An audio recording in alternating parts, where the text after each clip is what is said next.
So I'm posting this as a bonus episode because it's not really about dog training, but it is about a pretty incredible and traumatic experience that a woman who is a huge dog lover had with her dog. And I explain in this conversation, which I recorded live on Instagram, why I wanted to talk to Terra Newell, who I first learned about from the podcast Dirty John, and she is also portrayed in the dramatization of the story that's told in Dirty John in the TV show called Dirty John. I think I'd say this in the conversation, but I mean, there's so many things to talk about and think about that are brought up in Dirty John, but of course, with my dog training point of view, all I could think was,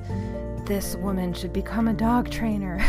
Anyway, I don't think that is part of Terra Newell's life plan, but I was happy that she agreed to talk to me. You can find Terra on Instagram at Terra, Terra, Newell, Newell. I also just wanted to mention that my recording settings were a little off for the first minute of this conversation, but then they were fixed. So you will hear a transition about a minute in. I had to put you on mute on my computer. Yeah, I'm putting you on mute here too, so that Okay. we only record in one place. But I am psyched to get to talk to you. And what a beautiful dog. So is he a mini Aussie? Yeah, he's a mini Aussie. He's like technically known for the AKC as a North American Shepherd now. Mm-hmm. Because the mini Aussies are considered their own breed because they had to use like a Chihuahua or like the smallest of the smallest Aussie to like kind of try to like breed that breed. What made you decide to get that, or to get him? So I was at a pet store working there, and I was with this guy in a relationship, Mm-hmm. and he was obsessed with Aussies, and I was just like, oh, okay, I kind of want a Papillon, because they have the butterfly ears, and I really like that. And then I was like, well, they're kind of cool. And so a couple months went by. This one dog came in, and it was just like the most gorgeous dog I've ever seen. And then I was like, I need him in my life. And I asked the owner for a discount, and the owner's like, no, that dog's gonna sell right away. Like, you can't have a discount. And I went home and I found the money, and I came back and I put a deposit on him. He was just, you were like, that's my dog. Uh-huh. So let's back up a little bit. So for those of you who are joining us live, we are on Instagram. I just thought it'd be fun because I know Terra has lots of fans to talk live on Instagram, but I am recording this for School for the Dogs podcast, which, like I told you, Terra, is about dog training, but I really love talking to people who have kind of unusual stories about their dogs and their relationships with their dogs. And I first encountered you through the Dirty John podcast, and then I watched the TV show, and while I had many thoughts about it and about many, many things, I probably, unlike most people, was like, the dog. I need to know more about the dog. And I also thought I wanted to know more about you and your relationship with your dog, because it struck me as I actually had the thought of like, wow, she would be a really great dog trainer. I bet she doesn't even know it yet. But so why don't we go a little bit into your background with dogs in general, and then of course you can share in whatever, I guess, relatively succinct way you want to share about your incredible story, your life story, and your story with Cash. But yeah, why don't you tell me about your sort of early interest in dogs and how you ended up, I believe, you were working as a dog groomer, right? Yeah. So I actually worked at a pet store for a little bit, and this is, and you're in Southern California, right? Yes. Mm-hmm. But pet stores, mixed feelings about those, especially where the dogs were coming from. Not so happy about that. And So when did you start working there? Were you in school? I was a year out of high school. So I was like, it would have been like my sophomore, like the beginning of my like sophomore year of college. Okay. If that makes sense. So I decided to work there because I moved back from Boulder, Colorado, and Colorado didn't work out for me. And since I was that kid that was always in the dog encyclopedia book, I was the kid that was trying to walk everyone's dogs and start a dog walking business when I was younger. And I just really had a love of the animals. I had ducks, I've had rats, I've had snakes, I've had anything I could get my hands on, let's just say that. And it was just, animals were my unconditional love. So any trauma that I went through, I literally just had my dogs there, and they've been my safe haven and my, they made me normal and have empathy. And then, so I started working at the pet store. I was there for probably 3 years. And then I started just kind of convincing everyone to not get that dog in the window. I would just like ask them questions. I would be like, oh, okay, so you're getting a husky. Do you have a yard for it? Do you know about this breed? How are you experienced dog owner? And I would just ask them questions and make sure that the dog was going to a good home. And so that's something that I did that it didn't really work out with me in the pet your store. boss probably wasn't that interested in your Yeah, well, before I was like one of the top dog selling people because I knew so much about dogs, and just my love for dogs would just sell the dogs. Because I would be like, oh, this dog's amazing because, a papillon, butterfly ears, these dogs are French. And I would just like go on and on about the dogs that I would love. And I'd be like, they're super intelligent also, And then I ended up working at a dog kennel, kind of canines in Newport Beach. And they were so amazing there. So amazing. That was my favorite job ever, just because it was a dog training facility, and I really loved keeping up with the training. But I started to work under a groomer there named Ty, and she just like let me wash all the dogs for her, and it was just my love and joy. And I got really sad when I had to go because I ended up moving to Vegas with my boyfriend at that time. And I literally like cried when I gave him my notice. I love that job so much. So I came to Vegas, started doing dog grooming over there, and then I ended up moving back from Vegas and then coming to a dog kennel and then doing the grooming in Newport Beach. How did you learn to do grooming? So I went to school for it. It's ABC Dog Grooming School. They also have like ABC Dog Training School and so on. Oh, it's the same. I've heard of ABC. I didn't know it was the same ABC. Yeah. So I went through them. They set me up with a mentorship, and then I did my hours through them. But wow, I've had so much experience before. Are you still doing any grooming then? Not really. Not unless it's my sister's Pomeranian.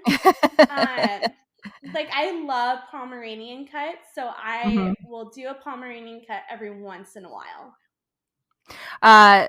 So Cash came into your life. When was that exactly then? It was 2011 or 12. Okay. Yeah. And what's so interesting about what you said, like dogs were your savior, is one thing about your story, which I know anyone who's tuning in who doesn't know the nitty-gritty of it, we haven't gotten there yet, but is I think that there are a lot of people who deal with codependence who, like myself, who connect with dogs. Have you thought about that at all? 100%. I'm so connected to my dogs. Mm-hmm. And it's both like I actually, there's a wonderful book that I learned so much from about codependence and narcissism.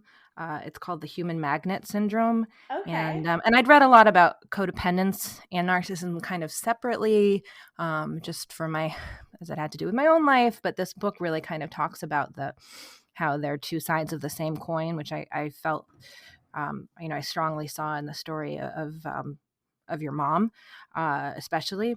But actually, this book that I found it through a vet who was writing a blog about codependence and how people who work with animals deal with a lot of codependence themselves, and also codependence in their clients. Anyway, let's talk about how your story with Cash came to such an apex. Okay. So, my mom married a psychopath, not knowing that he was a psychopath. A true psychopath. Yes, a true psychopath. Like, not saying this just because, like, he checked all the boxes for a psychopath. Let's just say that. And he was a serial perpetrator. He went after so many women, and she wasn't the only one. She was just the only one that he got caught with and stuff. Well, like, he got caught in other things, but he got caught trying to kill me. Let's say that. So indeed. Yeah. My mom left him, and then he ended up coming after her one night, but she was unavailable. My sister actually saw him and then, like, chased him down in her car. And then, so the next day he came to my house, and I had a warning from my sister. And then I was just so preoccupied because I was going to the Jason Aldean concert that night. So I came in through the gate. I saw this guy with a tire iron, and I looked over because Cash started barking and growling at him. And I kind of thought, just to pause for a second. Had he ever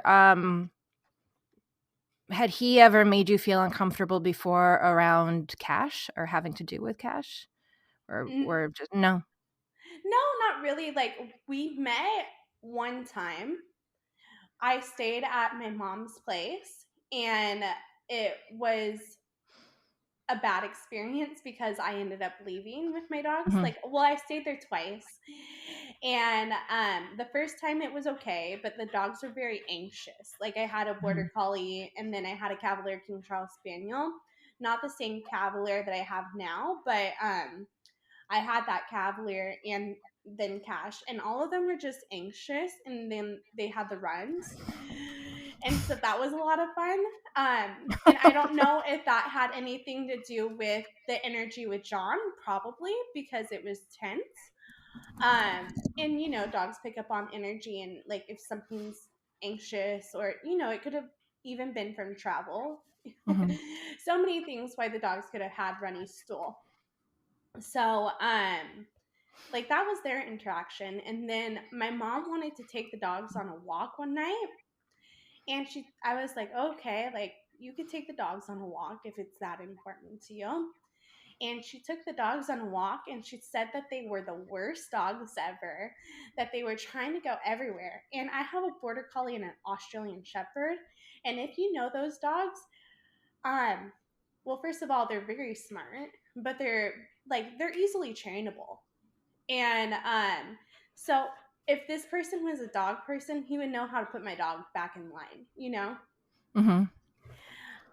And my dogs don't act like crazy when I walk them. So I was just like, that's a little strange, And it made it seem like I was the bad dog owner, which I was like. Was she walking him with John? Yes. Okay, and they made you feel like you did something wrong, that your dogs weren't perfect? Yes. And I was like, okay, like, whatever, Mom. Like, brush it under the rug. And then like those were like really the only interactions that Cash and my other dogs had with him. Mm-hmm. So the moral is, if your dogs have the runs, your mom might be with a psychopath. But like John also, well, okay, John was trying to pet them, and then Cash like did this thing with his head where he didn't want to see him. Mm-hmm. And so that was weird to me, because Cash goes up to people and he'll literally lay on them and just like nudge his head against them. So when his head's like flailing, like he doesn't want to like have him pet his neck or anything, that's really weird to me. I'm always skeptical when people talk about like, you know, energy with dogs. It seems like this invisible thing, but I do believe that there might be like subtle bits of body language that dogs can pick up on, you know, especially for someone who, you know, is a real true psychopath. Well, like Cash picked up it on that day when he was there to attack me, and I think it was just, you know, John's intentions with me. Like, you know, John's intentions with me when I came to visit my mom wasn't to hurt me that time. It was to just isolate me. And then his intentions when he came to attack me was to kill me. So I think my dog knows like that survival instinct, you know, and it kicks in. It's like, okay, when is this guy a threat? Is he a threat now? Or is he a threat when he's trying to kill my mom and take away my mom's life, and then my mom's not going to be able to feed me or anything, you know? Oh, yeah. Someone's asking, was Cash ever reactive in other situations? Good question. Not really. I mean, after the attack, there's been people that he's just been not so great with. Okay, so well, let's talk about the details then of exactly what happened. So you were in the parking lot, right? Yes, I was in the parking lot. I pulled in. Cash saw him, and I thought it was just a homeless guy with a tire iron. And I told Cash to knock it off. He stopped barking immediately because I told him and I gave him that command. And so I pulled into my spot. I got Cash out of the back seat, and then when I got around to like my license plate, I parked forward into the spot. He grabbed me by the waist and then looked me in the eyes and said, "Do you remember me?"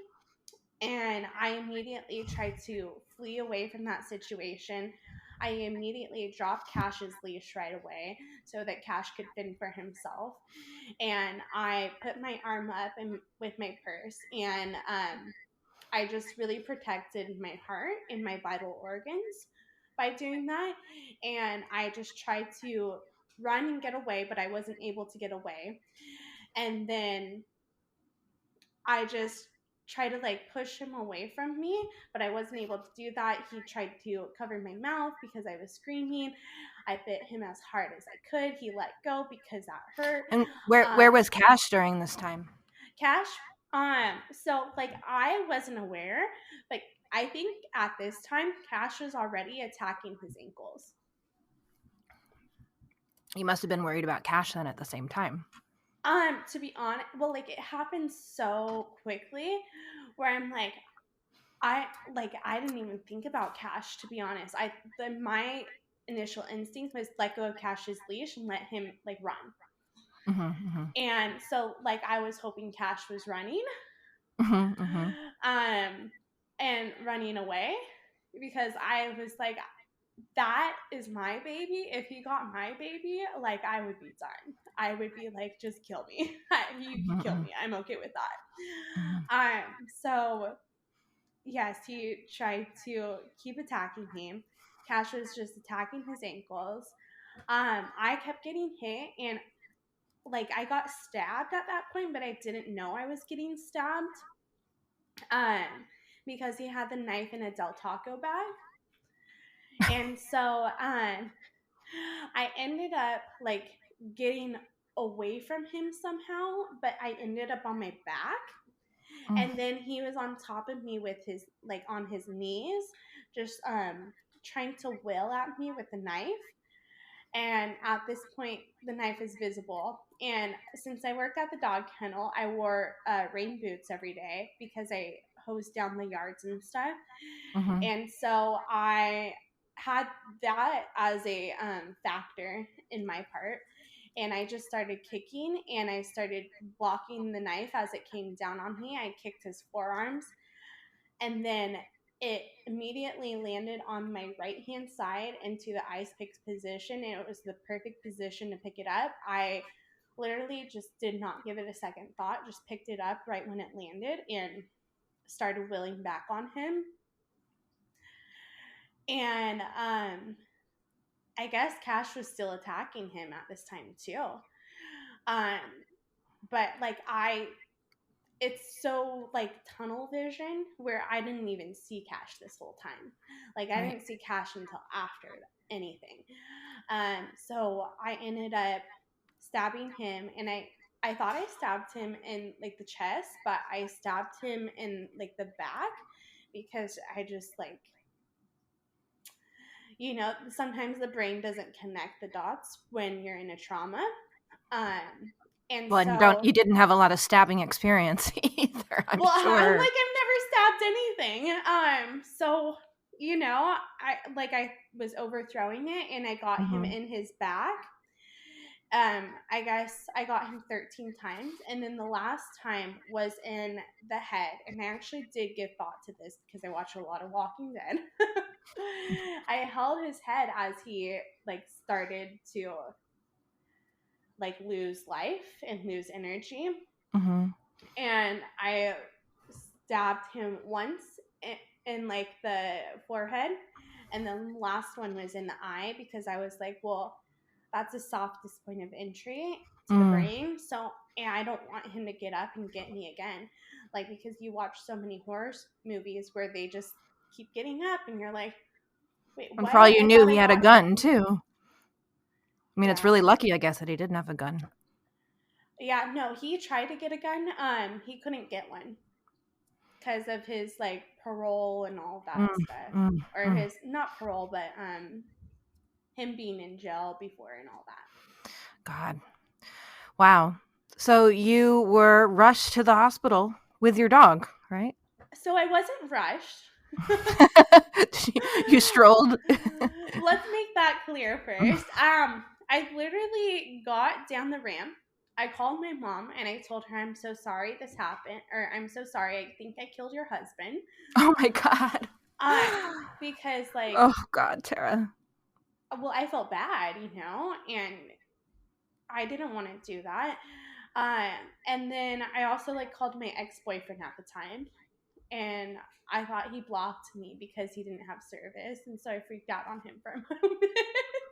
This was all before calling 911? Oh, I didn't call 911. That was my last thought, to be honest. My Fair mom enough. was like, let me call all my family members and make sure they're okay and that they know. Well, and then also there was like 20 people that called 911. Right, because people were there. Watched it happen. From their balconies. So the 911 was like already on their way. And they were like almost there. Like the ambulances just got there when I think I called my mom or something, and they arrived. And so like I knew like I didn't have to make that call, but to be honest, like I don't know if I would have made that call in that moment, just like thinking about it now. Yeah, like, well, if I mean, it wasn't a situation where there was any precedent. I mean, yeah, like if anyone else got hurt, I would call, my reaction would be to call 911, but because like it's me, you know, I'm not thinking, I'm in shock at this time, right, so I'm not thinking absolutely. really clearly. And like your brain just like does what it needs to do during that time. And so I called everyone that was comforting to me, or anyone that I needed to apologize for killing John, you know? So I called my mom right away. And then the ambulances come, they get John, they revive him and stuff. But he's like brain dead. And then they bring him to the hospital. They were going to bring me to the same, or wait, not this time. So I went to Hogue, and then I got to Hogue, and I had like an inch deep cut on my forearm, and they kind of just wrapped it, and then I had to be questioned for hours and hours until I was able to get stitches and stuff. And I just think how, like, I'm just really mad at how they treat victims, because this was not my fault. This isn't something to ask for, but the way that they made me feel and the way that they like put me in the hospital and just like questioned me, and the way they did it was not the nicest. And so that experience was traumatic itself. And I was literally there for 5 hours at least. And then they realized that I have another stab wound. Oh my God. They didn't even like inspect you. No. And that's the treatment that they give to victims. Oh my God. Yeah. Meanwhile, they're like trying to revive your attacker right away. Yeah. So it's just like, that was traumatic to me. Very traumatic. And then I just have to say something, because like I hope anyone that listens to this, and if they're a cop or anything, like I hope they listen and then treat the victim with empathy and patience and kindness, because that's really what I needed in that circumstance. Yeah. Well, to bring it back around to to dogs and dog training, when a dog is what we call reactive, aggressive, it can seem counterintuitive, but often they're like triggered and scared, and what they need more than anything else is to feel safe and comforted. And but when you're in that moment, it can as a person dealing with a dog like that, it can seem counterintuitive to be coddling a dog who is in an attack mode. But there you were basically in an attack mode that was completely understandable. Yeah. See, at the dog kennel, when the dog was like that, we would try to like be like, "Oh, it's okay, it's okay." We would like soothe it, and then we would try to give it food, Right. Try to like lure it to us so that it can come and have a safe environment. Right. Yeah. So it's an interesting, interesting kind of parallel. And so, I mean, fortunately, you recovered, and you've now made a kind of career about helping people understand. Yeah. I don't know, how would you describe your current career, and how does cash fit into that? So I'm a life coach. And well, like I think it's really funny that you asked, like, how does cash fit into that? I've actually had a few people that are in the animal industry. And I've had to explain to them relationships is like a relationship with a dog. Sometimes you need to train people like you train dogs. And I was telling her, I was like, when you tell a dog no, do you tell a dog no and you walk away and that's it? Or do you keep telling that dog no over and over again? And she's like, well, you tell the dog no once and then you're done. And I'm like, Ideally, okay. right. So that's what you do with your boundaries. If someone doesn't respect your no, it's no once and then you drop it. If they bring it up again, that person doesn't really serve your energy. Or you have to figure out, you have to kind of use the broken record method with them, which you don't use with dogs, and you have to tell them over and over again. Yeah, that's such a true lesson with no. I always, I always use my neighbor as an example. Every day she's yelling to her dog, like, no bark, no bark, no bark. And every day the dog barks, and I want to be like, if no was going to work, it would have worked by now. Right? Now this is just your relationship. Your relationship is you say no to your dog barks, and this is what you have. Yeah. So like, with dogs of eating, like I have, my dogs are kind of very possessive. And one of them like guards the food, and she'll go back and forth to like go to both bowls. I literally have to, I'll tell her no once, And if she doesn't listen, then I literally have to go over there and establish that no. And like, I'll just like walk up. If she starts to come over and go towards Cash's bowl, then I just stand and I just stare and I just stand my ground. You make it very clear. Standing your boundaries. You make it very clear that she's not going to get away with this. Mm-hmm. You might be interested in reading the book if you haven't, called "Don't Shoot the Dog" by Karen Pryor. Okay. It's really about it's about using positive reinforcement and sort of using ideas that are rooted in the science of behavior with people. It's called "Don't Shoot the Dog," but it's actually not really about dogs. But yeah, it's interesting that that boundaries is certainly something that we think about a lot with dogs, and a lot of the times it's like setting up physical boundaries, like saying you managing the environment in order to get the behaviors that we want. Now, how did Cash do, or how has he been? You said he was a little bit traumatized from the experience. How did that express itself? So when I was in the hospital in the ICU, Cash was there with me because he is an ESA dog, and I had my doctor's notes, and legally they had to let him go with me.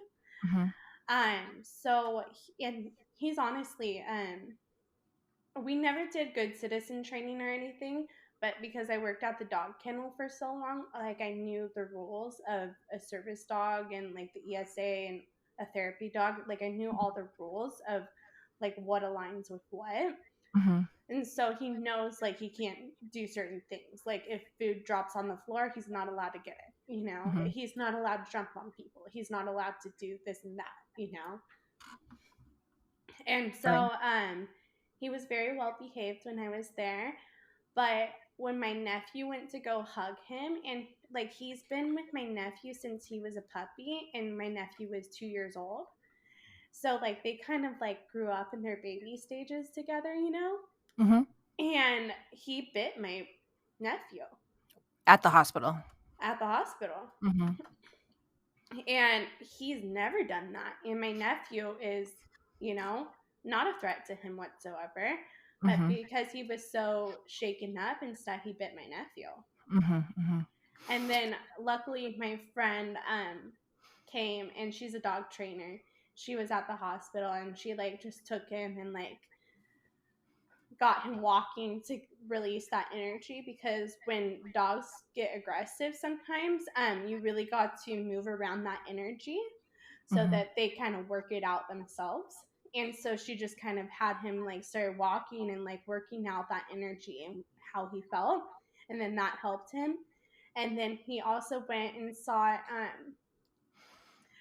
some of the cancer patients there, and he like visited with them and like gave them love and stuff. Oh, while you were at the hospital? Yeah. Look at that. He was busy doing good. Right? So like he's truly like, when people like are like, oh, like a service dog, a therapy dog, like you can't tell if he is or not. Like, you think he was a service dog if you were watching his actions, but like he's not a service dog, quote unquote. Well, I have like issues with the whole like service dog designation, only because I think like there are a lot of dogs who are well enough behaved to be service dogs, and there should probably be more service dogs out there. But that like we not judge, but like we label service dogs based on like the disabilities of the person that owns the dog, rather than looking at like the abilities of the actual dog. And it sounds like Cash has those abilities, Yeah. Well, I've also like seen some people with quote unquote service dogs, and then their dogs have dreads and stuff, and I'm like, do you know one of the rules is like your dog has to be clean when he's working? Right. Or a lot of people have, there are plenty of people who have service dogs who, their dog might be able to do whatever the service is and it's legit because the person has a legitimate disability, but that doesn't mean the dog is necessarily able to be in crowded environments or be, or to travel or like be around people or do all the like things that, a dog should be very well socialized if it's going to be a service dog. But because all the focus of, whether or not a dog is truly a service dog has to do with the person's disability more than it has to do with the dog's training, it can become tricky. Have you found that he's different around men or different in parking lots or? Not parking lots. No. I haven't noticed that at all. Just around certain men. Like if there's someone that he feels is a little bit off, he's gonna bark at him and tell him to go away. But if he feels that this person's not a threat, he's gonna go up to them and sit on their feet. Is that different than how things were before the attack? Okay, so before he wasn't as protective, but now he is a bit more. But I think we've worked through a good amount of his trauma too, because dogs carry it. Dogs, they get traumatized, and you have to work through things. He still has things where he does lick fits right now, but lick fits. But I really think that's just like Aussies and COVID and not being able to go to the dog park every day. Where he'll just lick you like mad? No, where he has so Aussies. Oh, he'll lick himself? Yeah, they'll lick themselves. Where Aussies, since they're so smart, they have to have a lot of activity, or they have to have their job to do. If they don't have their job, then they get super bored and they start to deteriorate themselves.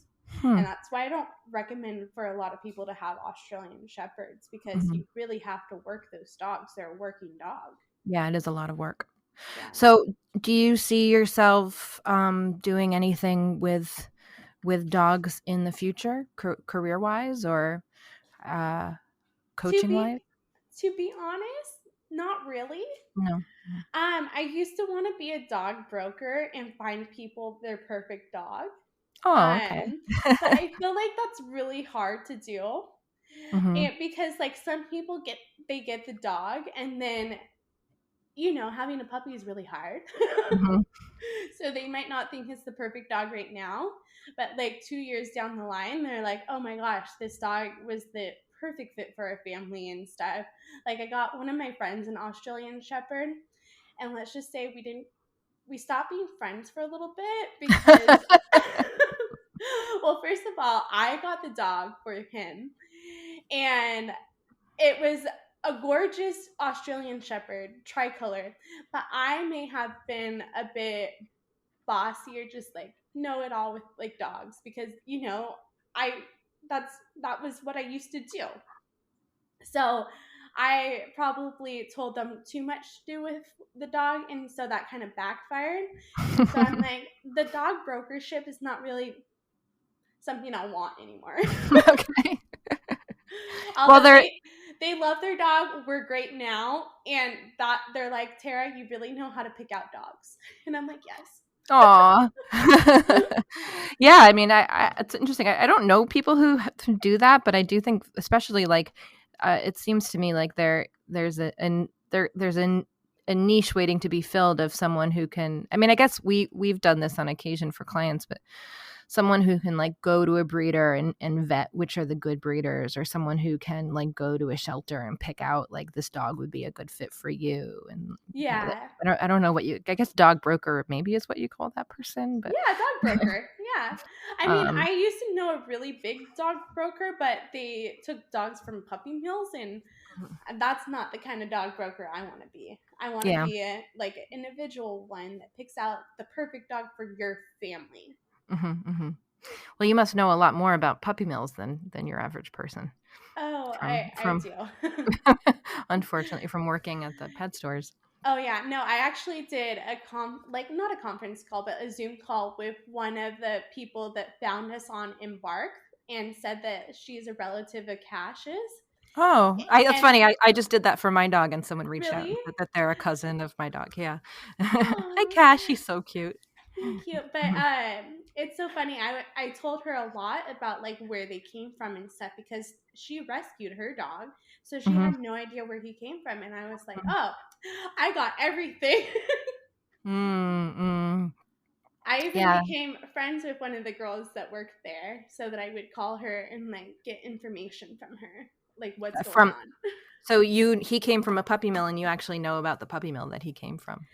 So he came from a breeder, quote unquote. I don't know if it was really. It was Cheryl Tietz in Nebraska. But she also, I noticed she bred Papillons too. And then there are some other dogs that I noticed came from her too. So like I didn't think that she was breeding only Aussies, which a good breeder would only breed the dogs that they know and they would keep an eye on them, make sure they're in good health, make sure they're not breeding a deaf Aussie or a blind Aussie. Also, if they have the MDR1 gene, they also try not to breed that into the dogs too. Well, I mean, I'm like skeptical of anyone who breeds a dog and then sells it to a pet shop. Oh yeah. Well, I'm like, I mean, unless you have like a really overflow of puppies and you're like, I just like, I don't know what to do with them, you know? I'm like, maybe a pet store, but just the people that would go in there, a lot of them would come in drunk from dinner and then oh my god, I've heard of that. I've heard that's a thing, like drunk puppy buying. Oh yeah.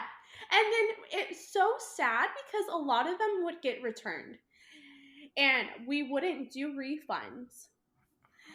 And so like we would do refunds if the dog had a congenital disease or like a the lemon laws they call it, right? But like we wouldn't give refunds and it was just so horrible to see these people. And then people would do it when they weren't drunk too. They would get the dogs and then return them because they're like, I can't handle this. I'm like, well, you can't handle a kid.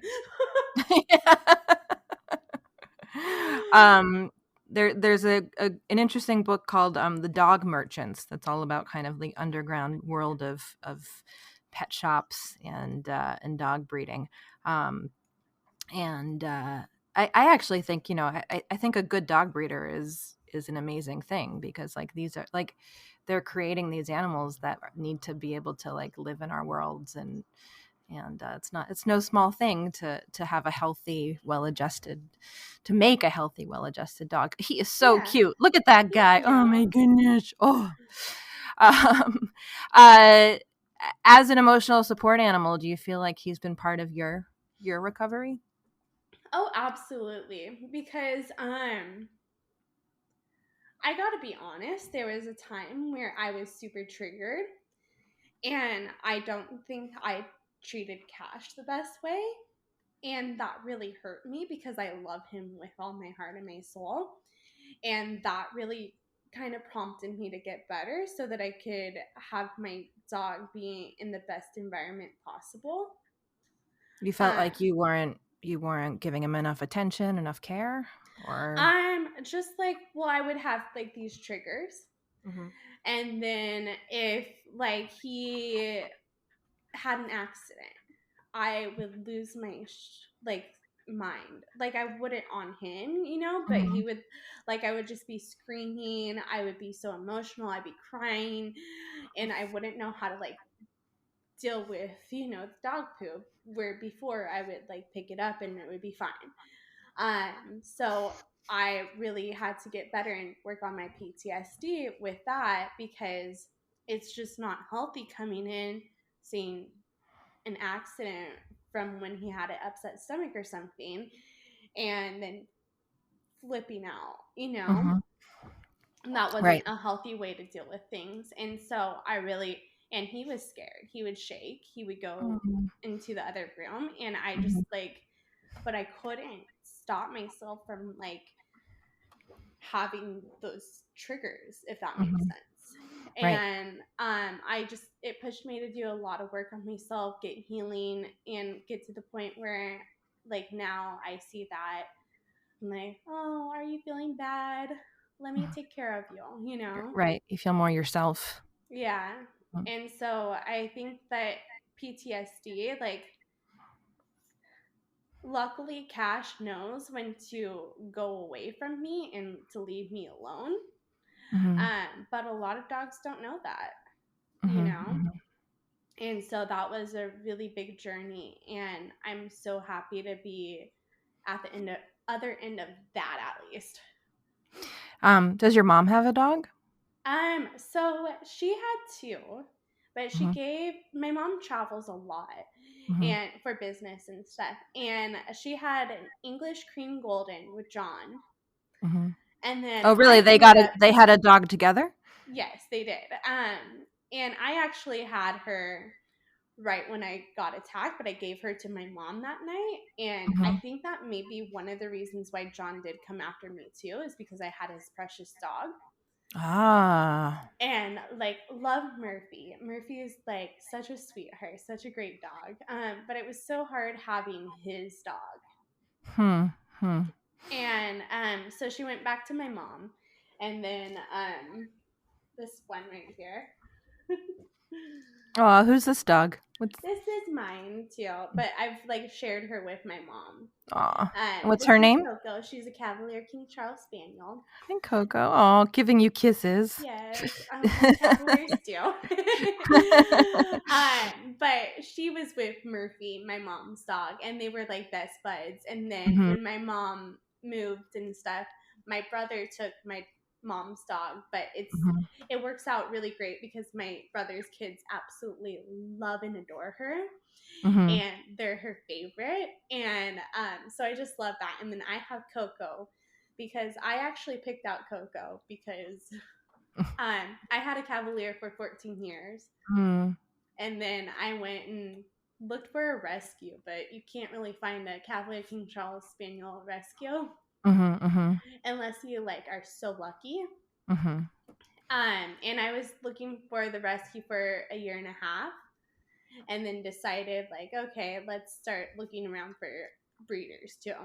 And then I asked everyone that had a Cavalier, where's your dog from? Do you like the breeder? Is your dog in good health? And then that I found Monticello Cavaliers in Augusta, Georgia. Aw, great. Yeah, Cavaliers can be prone to health problems, so. Oh yeah. So you knew what questions to ask. My last Cavalier had a congenital heart problem, but she didn't develop it until she was 11, so that was really good for the breed. Yeah, yeah. Well, Terra, I think you're an inspiration, and I'm so happy to get a dog-centric take on your incredible life so far, and to see your adorable dogs. Although I guess those listening to the podcast won't get to see them, but I can attest to how cute they are. Yeah. Now they're both in frame. Look at that. Come here, Cash. Come here. Oh, did they get along? Oh yeah, they love each other. Aw. And I still think you would be a really great positive reinforcement trainer. Thank you. If you're ever interested in doing any classes with one of them or both of them, let me know. We'd love to have you. We do virtual sessions. I'm always down for a training sesh. Yeah. I need to re-up on his training because, Aussies, they're really smart, so they feel like they don't need to do stuff that they used to do. Well, especially during lockdown, God knows how long this is going to continue, but like a dog who has like a smarty pants dog like that, they need to stay active. They need to keep doing things. So like, I think the kind of training we do, which is meant to be like super fun and engaging, can help tire out their brain or tire them out like with indoor activities when you can't go for long walks and stuff. All right. Well, I'll send you some information. That'd be really fun. Yay. So thank you so much. This will be up on the podcast probably in the next week or 2 weeks. I will let you know. But it's great to meet you and get to talk to you. Thank you so much for your time. I really appreciate it. It's so nice to meet you and talk to you too. All right. Take care. Thanks. You too. Bye.